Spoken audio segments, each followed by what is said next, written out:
Boa noite a todos. Sejam todos muito bem-vindos mais uma vez a essa casa.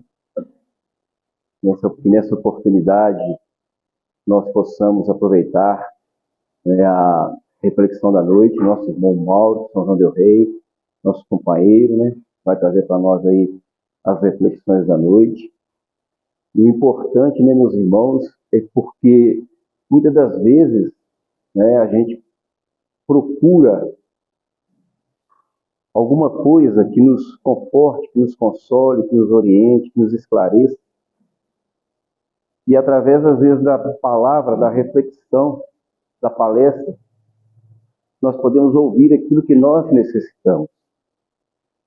Porque nós sabemos perfeitamente que nunca estamos só. E que Deus, na sua bondade infinita, aproveita todo momento de paz e de amor para estar mandando a mensagem para nós. Seja através do padre, do pastor, seja através do palestrante espírita, do orador. Onde tiver o bem, onde tiver a prática do amor, da caridade, onde existir esse trabalho com Jesus, ele estará no meio. Porque ele mesmo falou que onde estivesse 2 ou mais pessoas reunidas, junto a elas ele estaria. Então, independente da crença, ele está sempre junto da gente. Então, a gente pode muito aproveitar a oportunidade e poder aprender, ouvir, às vezes, aquilo que nós necessitamos, aquilo que nós buscamos. Então, é uma oportunidade muito grande que nós temos nessas reuniões, onde nós assim viemos para ouvir, e nós colhemos pela nossa necessidade.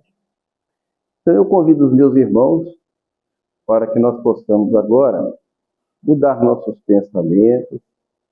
Vamos deixar lá fora as coisas que pertencem ao mundo lá fora. Já tivemos tempo suficiente para cuidar das coisas materiais. E agora, meus irmãos, nós vamos buscar o alimento para a nossa alma. Aquilo que vai nos fortalecer para a nossa caminhada lá fora. Nos ajudando a entender a vida, a compreender as nossas necessidades.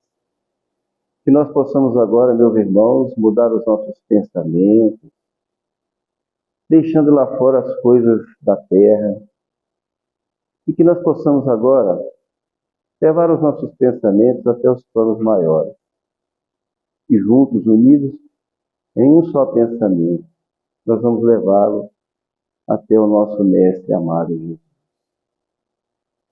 Nós te agradecemos, Senhor, por nos permitir estar aqui mais uma vez, onde nesse momento deixamos de lado as coisas da terra e viemos para cá para elevar os nossos pensamentos e as nossas vibrações, poder nos aproximar de vós, sentir mais a vossa presença, sua paz, seu amor, a nos envolver neste momento, onde aqui, buscando a orientação e o esclarecimento, como quando vós passaste por aqui, trazendo as reflexões, as orientações para todos que aqui se encontraram. Nessa noite, nós também estamos aqui, buscando o ensinamento, o esclarecimento e a orientação. Que abençoe, que ilumine e que envolva o nosso irmão Mauro nessas vibrações, para que ele possa trazer para nós tudo aquilo que nós necessitamos na mente. Obrigado, Senhor. Pedimos a permissão para iniciar as atividades da noite.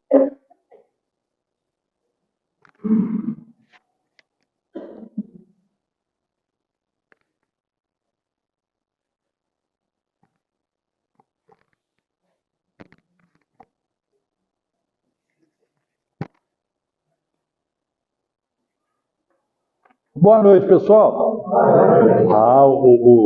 O nosso irmão Ângelo falou comigo, sabe?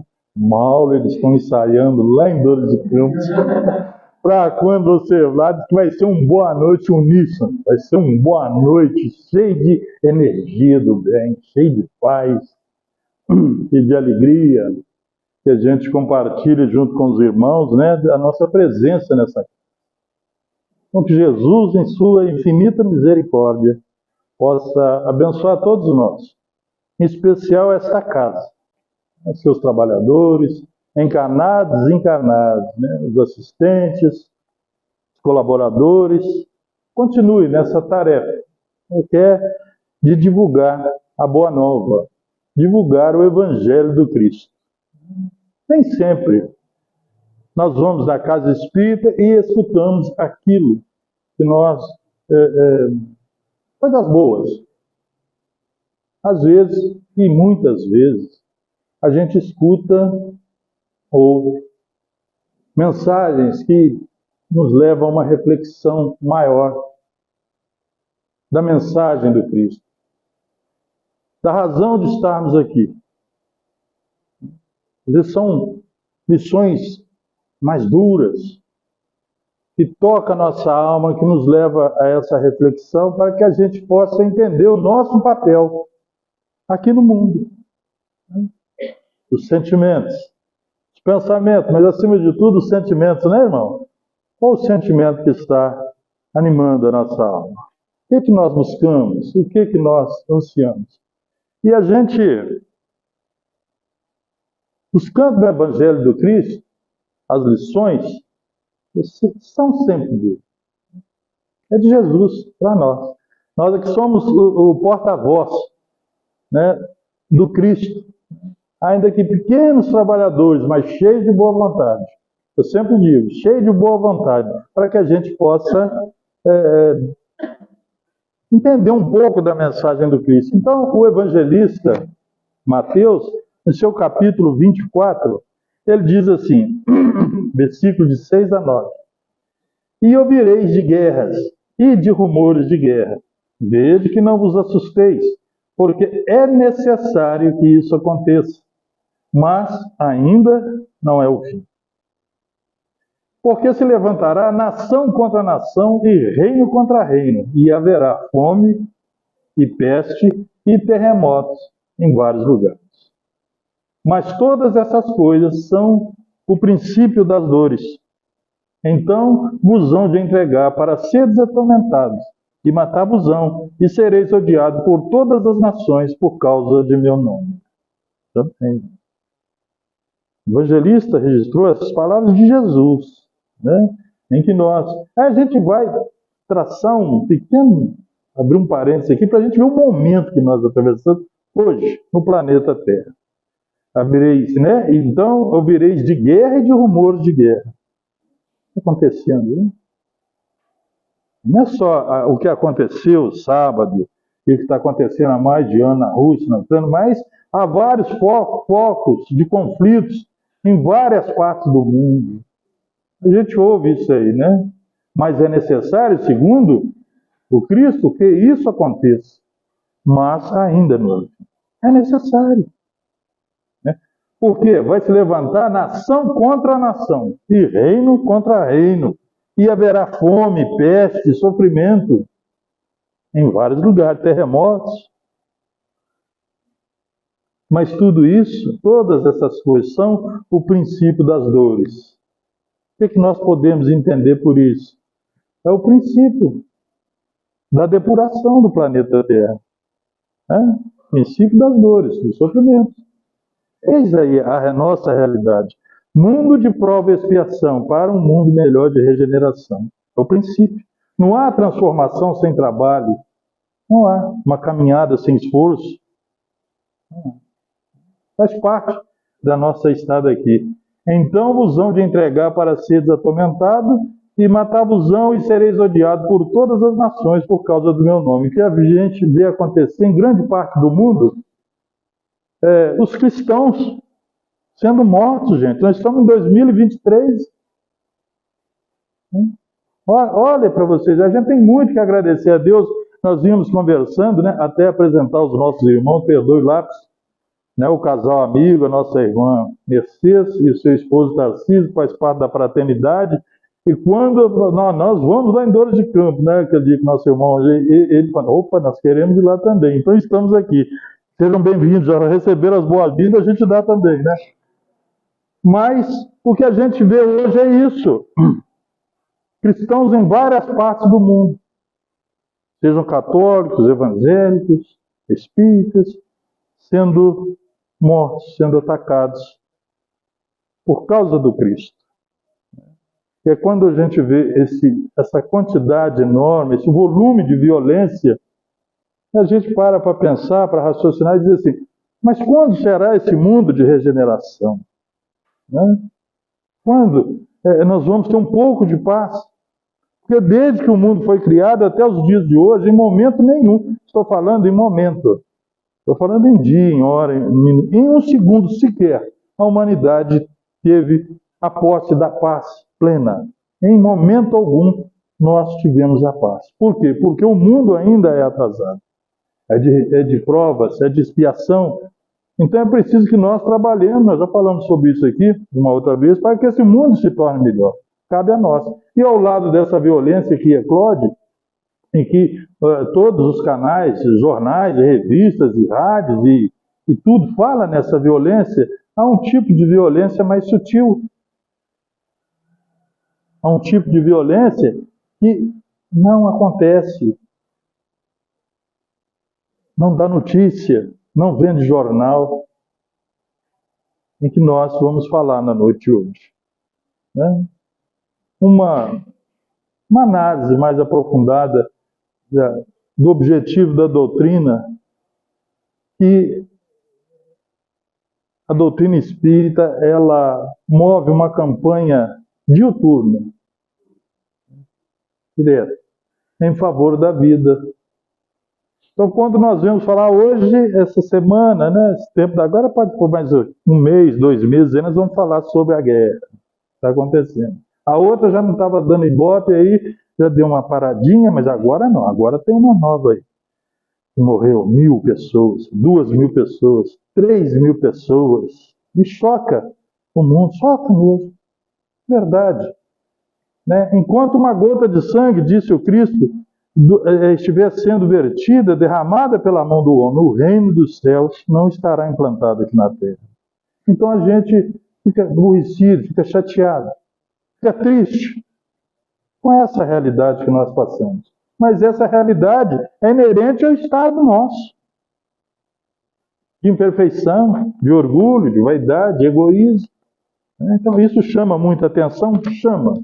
Mas há coisas que não chamam tanta atenção e matam muito mais do que as guerras. Todas as guerras juntas. O Espiritismo move essa campanha, né, diária, direta, em favor da vida. Então hoje nós vamos falar sobre a vida. Vamos falar. Quando Moisés recebeu o decálogo, no 5º mandamento, está lá, disse, não matarás. Só. Não tem ponto e vírgula, 3 pontinhos, reticências, nada. Simplesmente não matarás. E isso parece que não ficou bem claro. Parece que as pessoas não compreenderam aquela mensagem de Deus para a humanidade. É não matará, não tirar a vida do seu semelhante. Mas a história da humanidade, ela vem sendo, através dos tempos, né, movida pelo derramamento de sangue, pela perda de vidas. Infelizmente, isso, em grande parte, e também, né, pelas religiões que eram responsáveis por divulgar o Evangelho, por divulgar a palavra de Deus através da Bíblia. Então, muitas vezes, aquele 5º mandamento, não matarás, ele ficou à parte. Ele, assim, fala sobre ele, mas isso deve servir para alguém, não para nós. Né? No ano de 1857, com o advento do Espiritismo, Kardec faz um questionamento ao Espírito da Verdade, no Livro dos Espíritos. Questão 880, ele pergunta, qual é o primeiro de todos os direitos naturais do homem? Olha, a gente tem muitos direitos, das leis morais, né? Lá, parte das leis morais, a gente tem, todos nós temos direitos e deveres também. Mas qual é o primeiro direito natural de todos? Qual é o primeiro? E os Espíritos respondem assim, de forma reta, direta, para não deixar dúvida. para que não haja um subentendimento, né, um duplo entendimento, ele diz que é o de viver. Por isso que ninguém tem o direito de atentar contra a vida do semelhante ou fazer qualquer coisa que possa comprometer a sua existência corpórea, a sua vida. Nenhum de nós pode fazer isso, atentar contra os nossos irmãos, contra a vida dos nossos irmãos. Ninguém tem o direito. Esse é o grande direito, é o direito do homem, do ser humano. Então, o que nós vamos falar hoje tem muito a ver, né, com a pena de morte, a eutanásia, o suicídio e o aborto.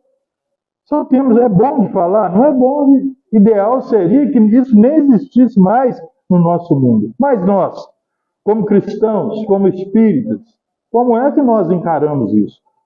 Como é que nós enxergamos essa mensagem do Evangelho, a mensagem espírita? E, acima de tudo, como é que nós nos portamos em relação a ela? Como é que nós temos encarado isso? Para a gente ver a pena de morte, por exemplo, os Estados Unidos é o país mais evoluído do mundo. E no Ocidente, é o mais rico também. E no Ocidente é o único país que ainda pratica a pena de morte.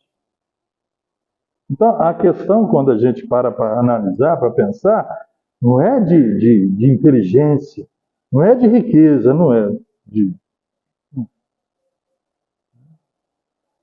Eles ainda adotam esse sistema. Não todos os estados, porque lá cada estado faz uma lei, tem a sua lei lá e aquilo é respeitado. Mas é uma realidade.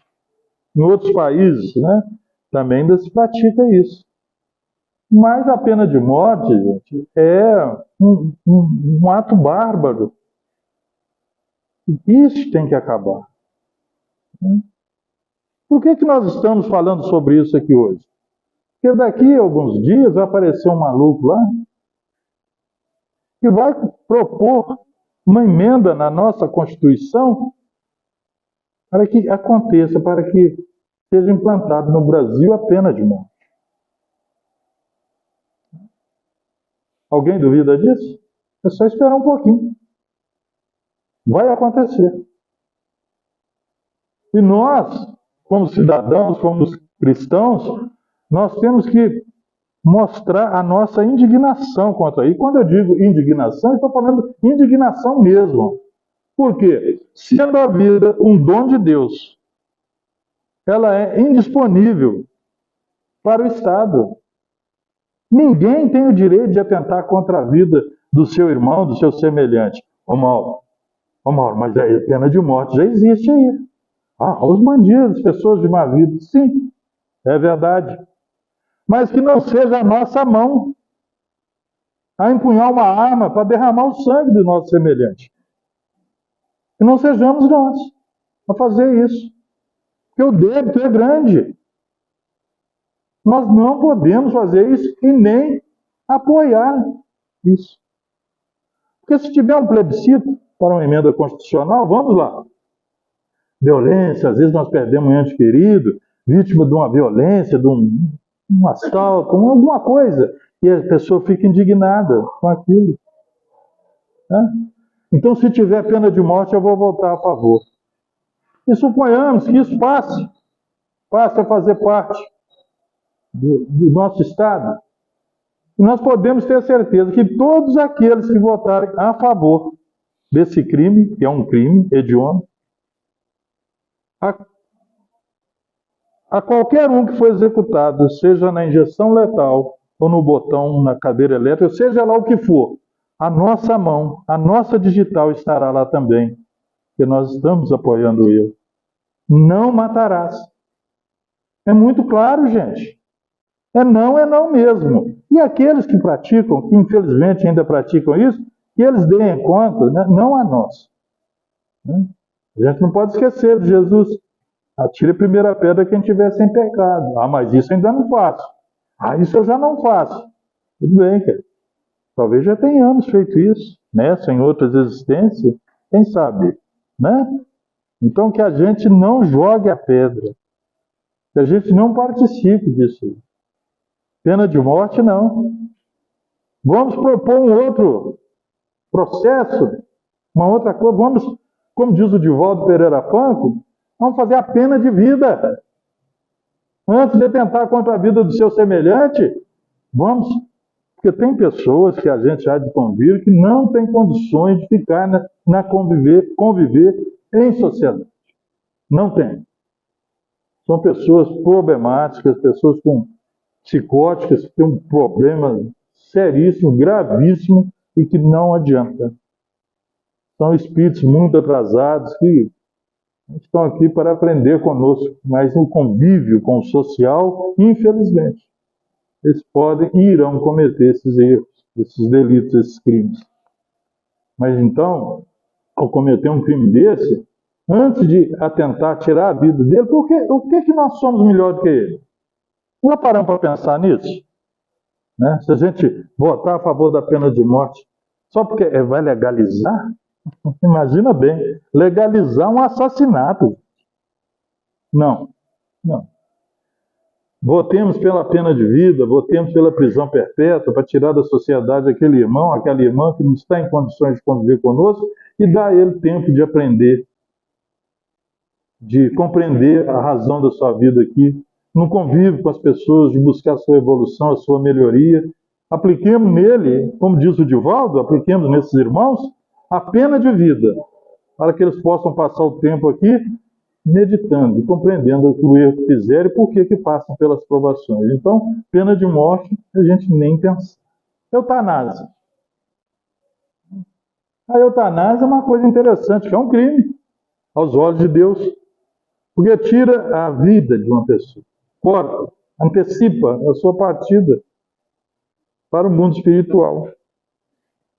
E o que é engraçado na eutanásia é que muitas vezes é um crime cometido por amor. Vocês sabem disso? Às vezes, e na maioria dos casos, a pessoa sofre tanto que o ente querido, que o parente ali, ele não consegue ver aquele sofrimento. Às vezes ele não consegue ver o sofrimento. E ele acaba autorizando, né? Corta um remédio, faz alguma coisa. Alguns países já está legalizado a eutanásia. Mas aos olhos de Deus isso é crime, porque é através do sofrimento que nós expurgamos nossos débitos. Aquilo que nós temos para resgatar do passado. Então, às vezes, a gente vê a pessoa ali passando aquele sofrimento, e não é bom ver um ente querido nosso, gente. Um pai, uma mãe, um irmão, uma esposa, um filho, um marido. Você vê que não tem melhora, que não tem mais jeito. Ele não vai mesmo, já está desenganado. Desenganado por quem? Pela medicina terrena. Mas quando a gente vê o livro dos Espíritos, fala, olha, às vezes, né? Deus permite que o homem vá até a beira do abismo e daí tira ele. Para Deus, nada é impossível. Então a gente precisa compreender isso. A gente não abreviar nem por um instante sequer. Porque às vezes naqueles derradeiros momentos, né? Aquela pessoa que está partindo ali se lembra de alguma coisa. De um erro grave, de uma falha. E chama alguém e fala, olha, meu irmão, eu errei contra você. Mas eu gostaria que você me perdoasse. Às vezes. E perdoado ou não, a sua entrada no mundo espiritual vai ser uma entrada mais leve, porque então ele tirou de si o fardo que, se ele levasse, ia pesar muito nos seus ombros espirituais. Um fardo muito pesado.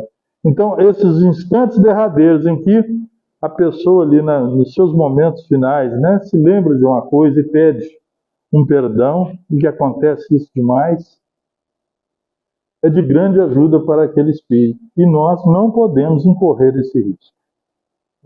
Não podemos. Tem um caso de São João del Rei, isso é fato, em que o homem teve uma doença degenerativa e ele foi morrendo aos poucos. A cada dia ele morria. Um pouquinho de cada dia. Mas só que ele não morreu em 3, 2 meses, 5 meses, 6 meses, 1 ano, não. ele deve ter levado uns 4 anos para desencarnar. E é pouco a pouco. E nós fazendo o trabalho. Evangelho no lar, mensagem. E aquele irmão, gente, hoje, o que eu aprendi com ele, o que eu aprendi com ele? A gente às vezes sentava, eu, a esposa, alguns outros irmãos nossos, presentes no seu lar, e ele falava assim, olha, eu não reclamo. A única coisa que eu falo é que às vezes hoje está difícil, está doendo demais, mas eu não reclamo. Por quê? Porque foi eu que plantei isso. Hoje eu tenho entendimento. Eu fui chamado para frequentar o Espiritismo, o Centro Espírita Miguel Arcanjo, mas eu não quis. Eu fechei os ouvidos ao convite. Todos são chamados, poucos são escolhidos. Ele falava, mas hoje não, hoje eu estou aprendendo. Então nós sentávamos, conversávamos, fazia o Evangelho e conversávamos um longo tempo. E ele já estava difícil, estava muito difícil. Um dia ele disse para a filha assim, olha, na hora que me der a crise, não chama de socorro, não. Chama não, porque eu já sei que eu vou morrer mesmo, então deixa. Passou uns dias, poucos dias, deu-lhe uma crise violenta. Puf, apagou. Acordou no hospital. Perguntou à filha, mas você chamou o socorro? Eu chamei. Eu não podia deixar. E assim saiu do hospital, foi para casa, passou mais alguns dias, de repente ele teve uma melhora. Ele ficava sempre alguém no quarto. Um dia houve um sono geral na família. Todos adormeceram. E ele desencarnou. Desencarnou em paz, gente. Muita paz. Ele falava, eu aprendi muito com vocês aqui, e nós aprendemos muito mais com ele. Um exemplo, né, de aceitação, de não reclamar. Sabe? Realmente você chamou o socorro, eu falei, chamei. Eu não podia ser irmã espírita, eu não podia de jeito nenhum deixar o senhor morrer amigo aqui de jeito nenhum. Né? Mas às vezes esse crime, esse ato, ele é cometido assim por amor, né, gente? Não que a pessoa queira prejudicar, queira fazer o mal. A gente não pode também, de jeito nenhum, ser conivente com isso. Nunca. A vida em primeiro lugar. Continuando, né, nós vamos falar sobre o suicídio. Veja bem, olha, suicídio. O que leva uma pessoa a dar cabo da sua própria vida? Quando a gente pega o livro dos Espíritos lá, a gente pergunta, deixa eu ver a questão aqui. Tá. A questão 357. Não. 943. Livro dos Espíritos. De onde vem o desgosto pela vida que se apodera de alguns indivíduos sem motivos plausíveis? Tem gente que deixa de gostar da vida. Vem um desgosto, uma melancolia, uma tristeza profunda. Aí você olha e fala, mas a vida do fulano é boa. Por que vem esse desgosto? Então, quando a gente pega o Evangelho e abre lá a melancolia, né? O sujeito é infeliz com a vida que tem. Muitas vezes faz esforço para se libertar da matéria, de onde vem essa tristeza profunda que às vezes acaba no suicídio, que a ciência classifica como depressão, né? Aqueles altos e baixos do emocional, e a gente sabe que é uma tristeza muito profunda do espírito, uma insatisfação muito grande. Mas de onde que vem esse desgosto? E os espíritos respondem para nós, isso é muito importante a gente mentalizar isso aqui, a gente saber o que causa nas pessoas esse desgosto pela vida que muitas vezes leva ao suicídio. Efeito da ociosidade, da falta de fé e, geralmente, da saciedade. Para aqueles que exercem suas faculdades com fim útil e segundo as suas aptidões naturais, o trabalho nada tem diário e a vida se escoa mais rapidamente. Suportam as suas vicissitudes com tanto mais paciência e resignação, quanto mais agem, tendo em vista a felicidade mais sólida e mais durável que os espera. Então, veja bem, ociosidade, falta de fé e saciedade. O que é ociosidade? Aquelas pessoas, gente, que esperam as coisas cair do céu, No trabalho, não estamos falando aqui do trabalho só braçal, do trabalho físico, material, não. Mas estamos falando também do trabalho espiritual, a mente, do buscar, servir, conviver com as pessoas, sabe? Ser útil. Tem gente que fala assim, nossa, minha vida não tem sentido nenhum. Mas por quê, gente? Que falta de, sabe, de objetivo na vida. Que tristeza uma pessoa quando fala isso pra gente. Me dá um vazio tão grande. E isso não é raro. É muito comum a gente encontrar essas pessoas na nossa vida. A minha vida é sem sentido. Nossa, mas tem tanta gente precisando de ajuda. Tem tanto asilo precisando de visita. Tem tanta família desamparada. Tanta miséria no mundo. Tanto lar desfeito. Alguém precisando de um ombro amigo, de um ouvido para escutar. Tanta criança abandonada. E a gente vem dizer que a nossa vida está sem sentido? O Cristo de Deus nos deu o sentido da vida, que Ele veio para servir e não ser servido. Então, quando nós estamos aqui buscando ser servido, que venha tudo nas nossas mãos de graça, como diz por aí, né, de mãos beijadas, que a gente não quer ter trabalho com nada na vida, nós estamos sendo que ociosos. Essa ociosidade, aquela mente vazia, que o povo mais antigo, a minha mãe falava, né? E a gente vai, porque é verdade, a gente vai repetindo, a mente vazia, oficina do diabo, casa do diabo. E aí vem os pensamentos. Ociosidade, isso é um perigo. A gente tem que estar envolvido em alguma coisa.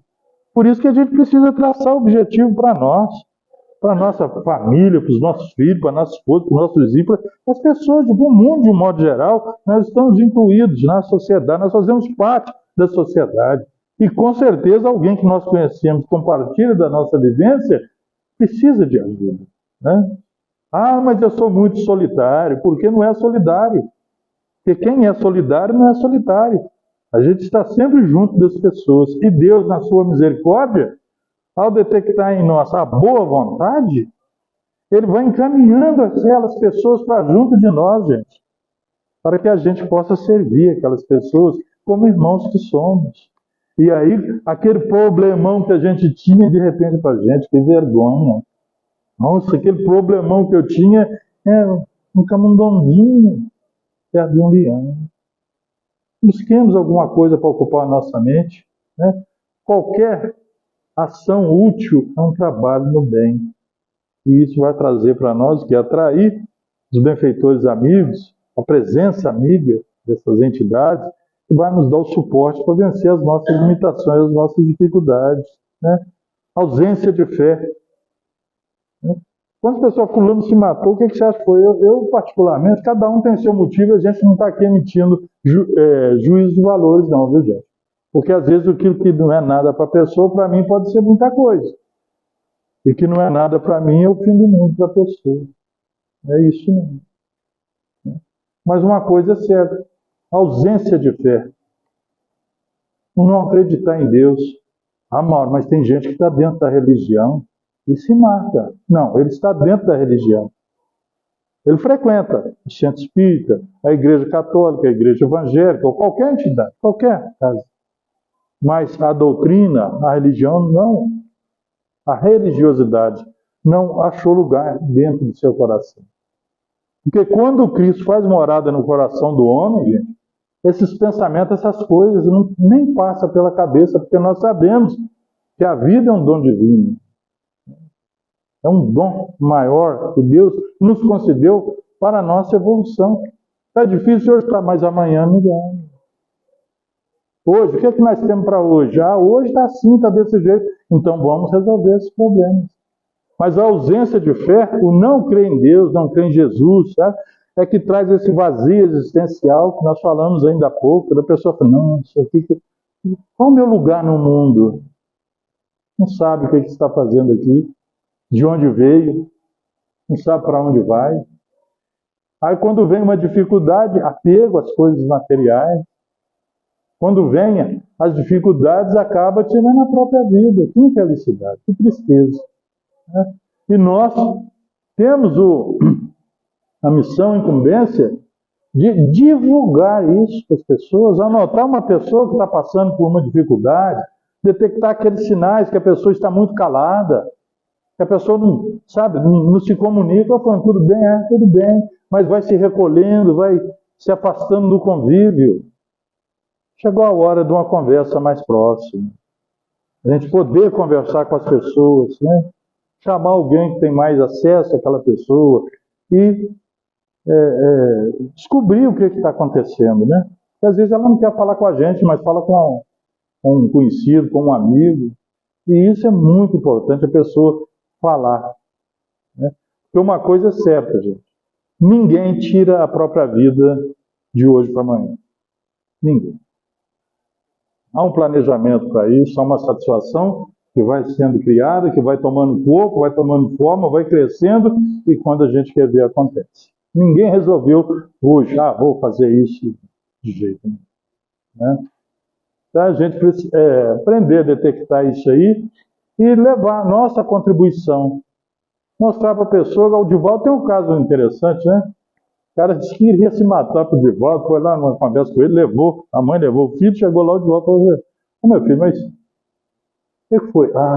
Eu penso em me matar direto. Não, porque a minha vida não tem sentido. Não tem não. Então vem para cá na Casa do Caminho, as 5.000 pessoas lá por dia, que aquilo vai ter sentido, dá sua vida para mim. Tá certo? Mas o que eu vou fazer aqui? Tem de tudo para fazer. Lavanderia, padaria, escola, tem tudo para fazer aqui. Por quê? Ele não tinha o que fazer na vida. A ociosidade, né? Junto do Divaldo, começou a frequentar as reuniões, foi adquirindo a fé e se tornou um trabalhador da Casa do Caminho. Continuando, nós vamos falar, gente, é um assunto assim ruim, sobre aborto, mas é necessário. Quando nós falamos daquelas milhares de mortes que estão acontecendo nas guerras, de conflitos armados, nação contra nação, povo contra povo, irmão contra irmão, sabe? Isso é o que a gente vê, mas ao lado daquela violência existe uma muito maior. São os abortos que estão acontecendo. Setembro foi um mês de setembro amarelo, porque eu acho até que, assim, pelo menos em São João, né, foi que o pessoal escolheu, parece, que teve um grande número de suicídios em São João del Rei no mês de setembro. Parece que por ter sido marcado como combate ao suicídio, as pessoas, vê se dá para entender isso, as pessoas aproveitaram o mês de setembro para tirar a própria vida. É uma afronta. A campanha do Setembro Amarelo é em favor da vida, é contra o suicídio. E algumas pessoas, um número até considerável, achou o mês de setembro para tirar contra a própria vida, né? Agora nós vamos falar sobre o aborto. Né? E consequências, questão 357 do Livro dos Espíritos. Que consequências tem para o espírito o aborto? É uma existência nulificada e que terá de recomeçar. Constitui crime a provocação do aborto em qualquer período da gestação. Há crime sempre que transgredir a lei de Deus. Uma mãe ou quem quer que seja cometerá crime sempre que tirar a vida de uma criança antes do seu nascimento. Por isso que impede uma alma de passar pelas provas e que serviria de instrumento o corpo que estava formando. Corta-se uma existência. O espírito tem que recomeçar. E sempre, pai, mãe, médico, quem estiver envolvido, participar de um ato desse, vai dar conta disso. Sem sombra de dúvida. É responsabilizado por isso, porque a lei de Deus ela é perfeita.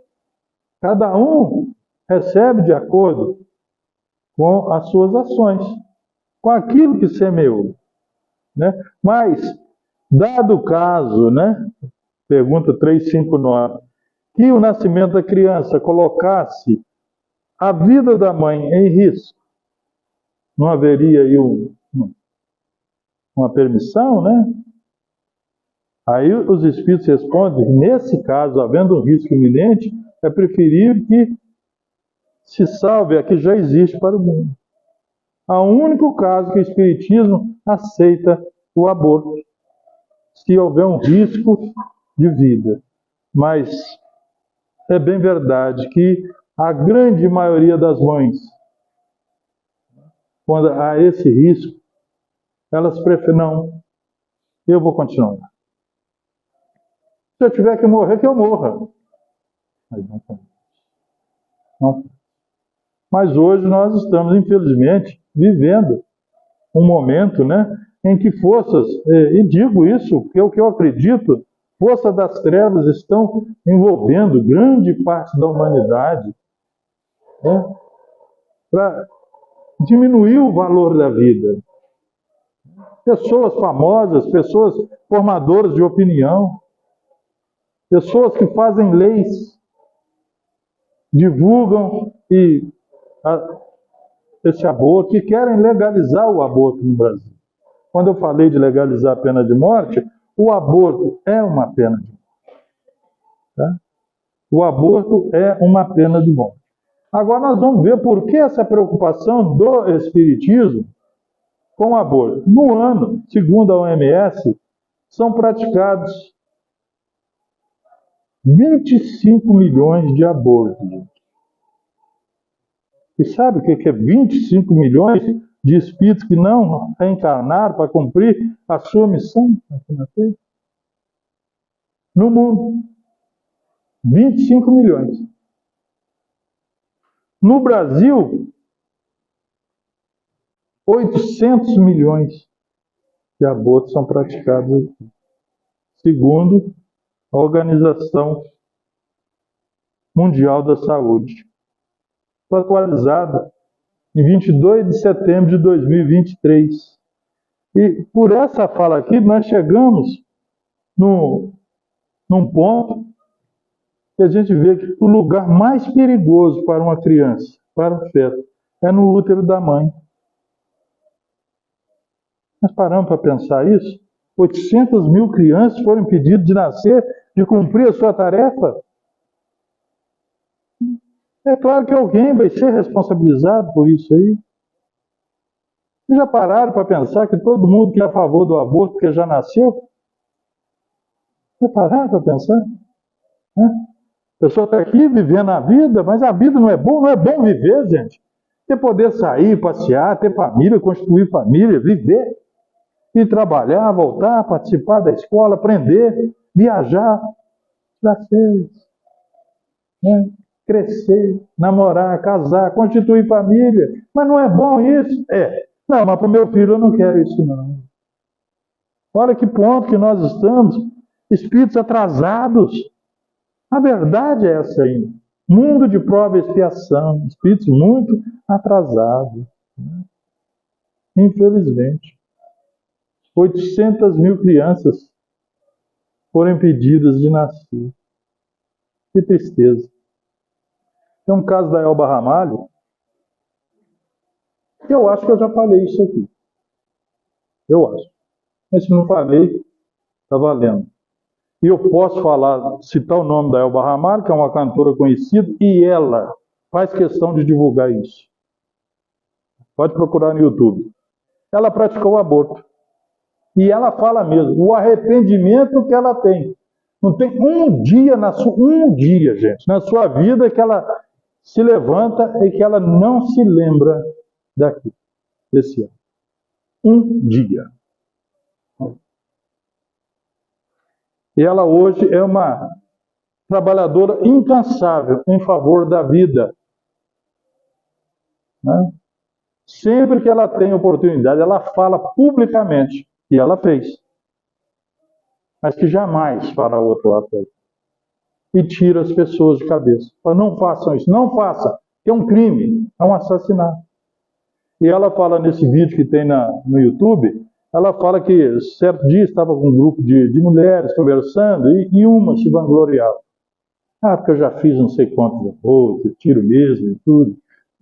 E assim conversando, fomos conversando, as pessoas foram embora e ficou ela e a Elba Ramalho. E a Elba Ramalho olhou para ela e falou: olha, eu também já fiz a boa, você sabe disso, sabe? Mas eu não tenho um dia que eu não me arrependa. Eu tenho uma tristeza tão profunda, uma tristeza tão grande de não ter permitido meu filho de nascer. E eu sinto uma tristeza tão grande. E você não se importa? E a mulher desabou na frente da Elba Ramalho, chorou copiosamente. Não tem como. Porque a gente não pensa que vai praticar um ato desse, e nós não estamos aqui colocando só no ombro, a responsabilidade no ombro da mulher, não.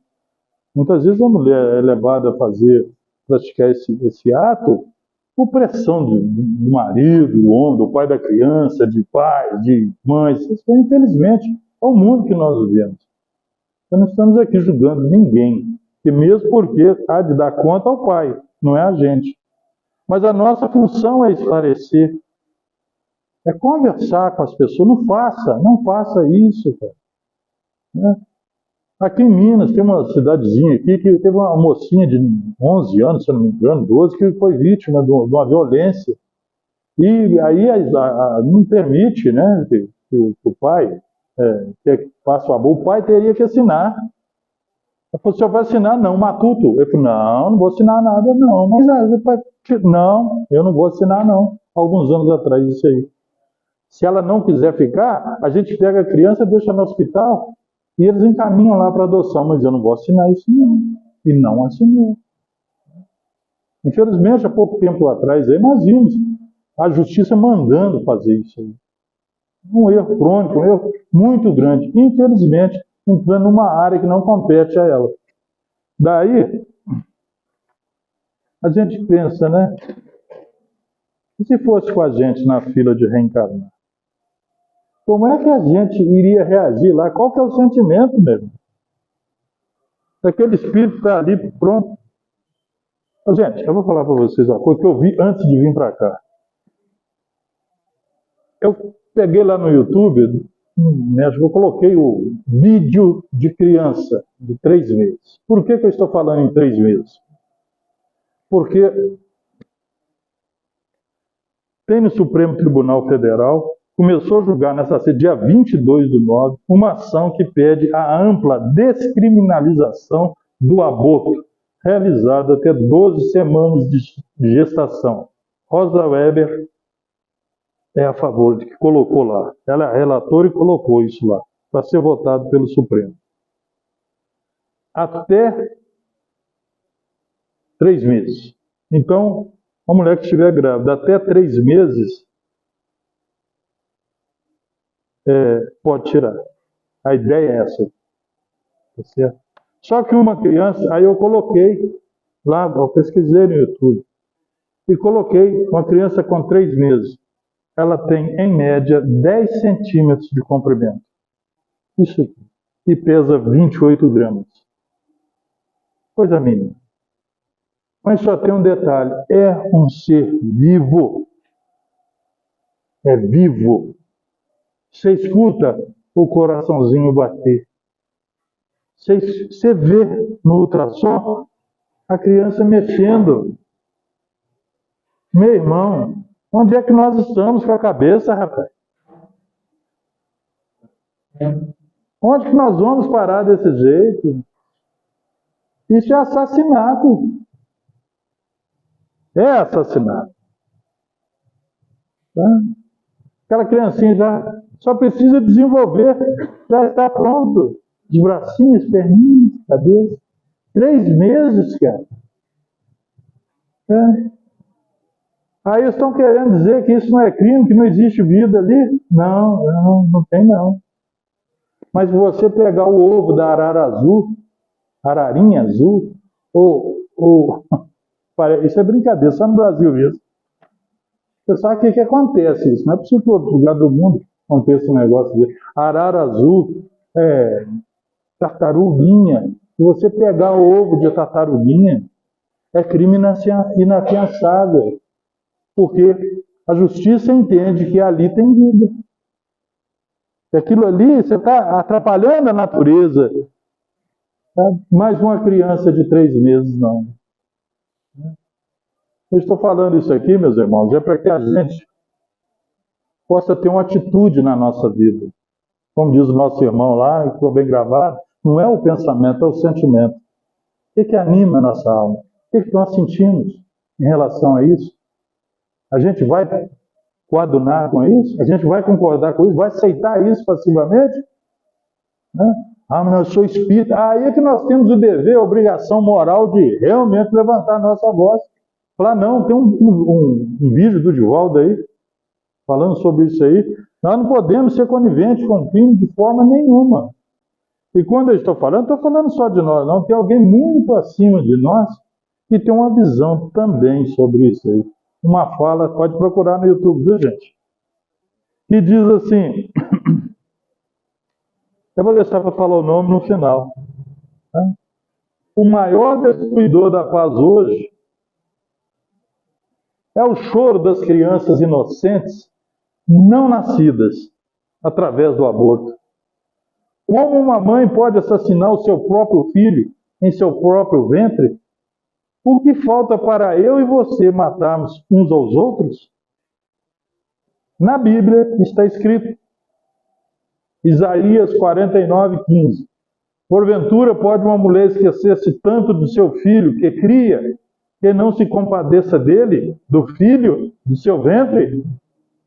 Mas ainda que esta se esquecesse dele, contudo, eu não me esquecerei de ti. Mas hoje, milhões de crianças não nascidas estão sendo mortas e ficamos calados. No jornal se lê números disso e daquilo, mas não se diz nada de milhões de pequenos que foram concebidos com a mesma vida que você e eu, a vida de Deus. Madre Teresa de Calcutá. Está arrebentando.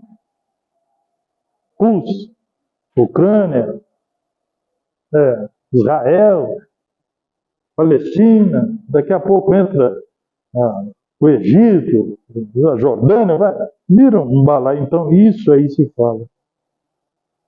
Mas 25 milhões de abortos no mundo é muita. Nós não podemos cruzar os braços frente a isso. Nós não podemos, de forma alguma. Sob o risco da gente ser aquele quem cala consciente. A nossa opinião, ela tem que ser de acordo com o pensamento divino, com o pensamento do Cristo. Né? Encerrando. Alguns anos atrás, eu era trabalhador do Centro Espírita de Miguel Arcanjo. E em dado momento, tinha o trabalho do passe, a reunião pública, e tinha um atendimento fraterno. E em dado momento, eu fui para o atendimento, eu e uma irmã nossa, Lidiane, e veio uma moça com uma criança. E sentou-se à nossa frente. Tudo bem? Tudo bem, minha irmã? Seja bem-vinda a esta casa. Jesus te abençoe. E a moça se viu assim, eu não percebi que ela estava um pouco, não à vontade, não estava à vontade. E eu perguntei a ela, olha, talvez seja alguma coisa particular, talvez seja alguma coisa feminina. Você gostaria que eu me retirasse para você conversar, que a gente faz o atendimento do casal, sempre um homem e uma mulher, para que não haja problema. Ela falou, não, eu vou falar. Pois não, meu, fica à vontade. É que eu estou grávida. Você está grávida? Pô, parabéns, Deus te abençoe. Mas eu não posso ter esse filho. Eu não posso ter esse filho. Não, mestre, não. Por quê? É porque a minha condição de vida é muito difícil. E eu já tenho esse no colo. Pequeno, colo ainda. E esse outro, o pai já me largou, já me abandonou. E eu não tenho como sustentar dois, eu não tenho como criar dois filhos, eu não tenho mais ninguém. Deixei falar e abri. E aí, na sua fala, claro que a gente não está sozinho no atendimento, eu pude perceber uma tristeza muito grande. Não era vontade dela, porque senão ela teria feito. Não teria ido lá no centro. Ela nunca foi no centro antes e nunca foi depois disso. Uma única vez. E chorou. Deixei chorar. E disse para minha filha, a vida é um dom divino, um dom de Deus, a gente não pode interromper a vida de maneira nenhuma. De fome, de dificuldade, ninguém morre. Onde come dois, come três, e a providência divina vai estender sua bondade, sua misericórdia sobre você. Você não está desamparado. E depois, esse filho pode ser o que vai cuidar de você na sua velhice, nas suas dificuldades futuras, que pode acontecer. Não faça isso mesmo. Não faça isso. A gente não... Viver é bom, cara. Pensa bem, né? Você está aqui hoje conversando comigo, que você nasceu, o outro menino está aí. Não custa nada. Né? Bom, ela agradeceu muito, chorou mais um pouco, agradeceu muito e saiu. Volte, sentiu bem aqui, volte. Precisando de ajuda, fale conosco. Porque essa é a função da Casa Espírita. Não é só a pregação, não. A gente vê uma dificuldade, a gente tem que se interessar por aquilo ali. Tem que estar junto. Sabe? Acompanhar, se assim a pessoa quiser. Bom, passou um tempo, ela não voltou mais à Casa Espírita.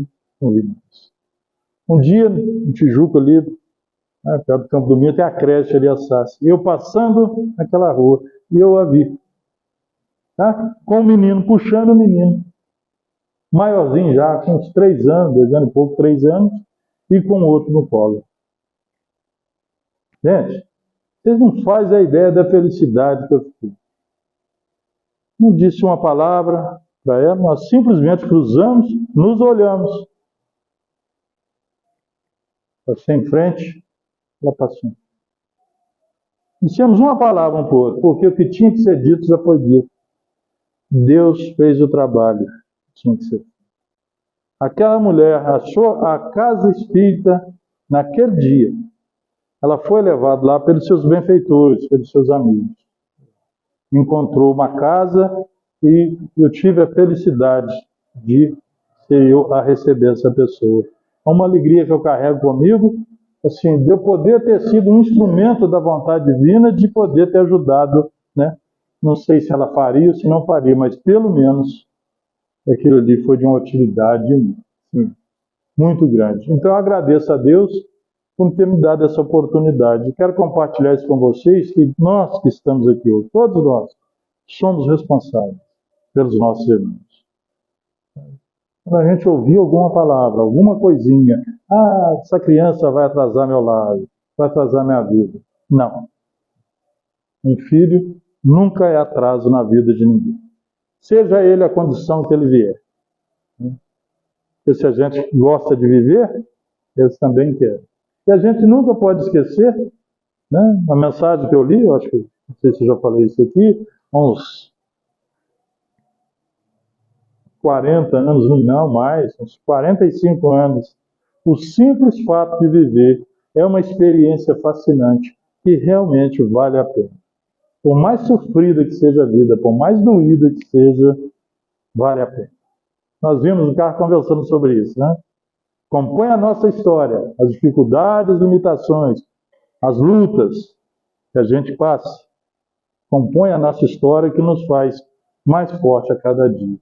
Agradecendo a casa, né? Que Jesus abençoe, ilumine, pacifique os irmãos. E é uma alegria muito grande a gente estar aqui, viu, minha irmã? Viu, Ângelo? A gente agradece do fundo do coração e deixa um abraço, né? Daqui a uns tempos, ano que vem, se Deus quiser, nós vamos marcar um retorno seu lá na fraternidade, viu, meu irmão? Um abração, gente. Muito obrigado. Que Deus nos abençoe hoje e sempre.